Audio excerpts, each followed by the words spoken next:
Hello everyone, 1 তারিখ ছিল আমার বেস্টির জন্মদিন। আর বেস্ট ফ্রেন্ডের জন্মদিন বলে কথা, কিছু প্ল্যান না করলে হয়। আমরা ভেবেছিলাম ওর ঘরটাকে ডেকোরেট করব সুন্দর করে। ওর দিদিকে আমরা আগে থেকে ইনভলভ করে নিয়েছিলাম। ওকে বলেছিলাম যে কিছু একটা বলে ওকে ঘর থেকে বার কর, যাতে গিয়ে আমরা ঘরটাকে সাজাতে পারি সুন্দর করে। আর এখানে আমি সব কিছু ডেকোরেশনের জিনিস নিয়ে চলে গেছিলাম সাজানোর জন্য। আমি একাই এই বেলুনগুলো ফুলিয়ে সাজাতে লেগেছি, কারণ পিয়ালি ছিল অফিসে, ওর আসতে অনেকটা লেট হতো। তাই ওকে বলেছিলাম তুই কেকটা নিয়ে আসবি।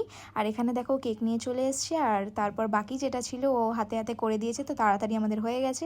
এখানে দেখো কি সুন্দর করে আমরা সাজিয়েছিলাম। তারপরেই ওর দিদিকে আমরা ফোন করে বললাম যে ওকে নিয়ে আসতে।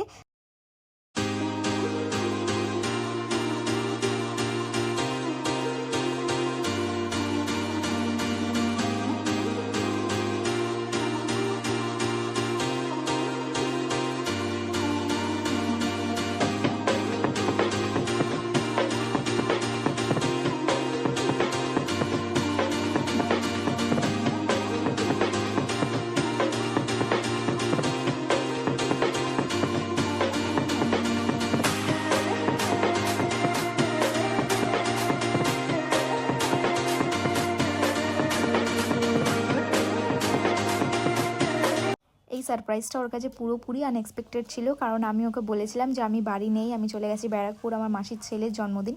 অ্যাকচুয়ালি ওর যেদিন জন্মদিন আমার মাসির ছেলেরও ওই দিনই জন্মদিন। আর 5 বছরে অনেক বড় করে করছিল, বাট আমি তাও যাইনি। কিন্তু ওকে বলেছিলাম যে আমি চলে গেছি। কিন্তু বারবার আমাকে বলছিল যে আমি জানি আমার জন্মদিন আছে, তুই যাবি না, বারবার ভিডিও কল করছিল আমাকে। তো যাই হোক, এই টি শার্টটা আমি ওকে দিয়েছিলাম, একটা ছোট্ট গিফট আমার তরফ থেকে। ও খুবই হ্যাপি হয়েছে আমার গিফটটা পেয়ে। আবার দেখা হচ্ছে তোমাদের সাথে next blog. Till then tata, bye by.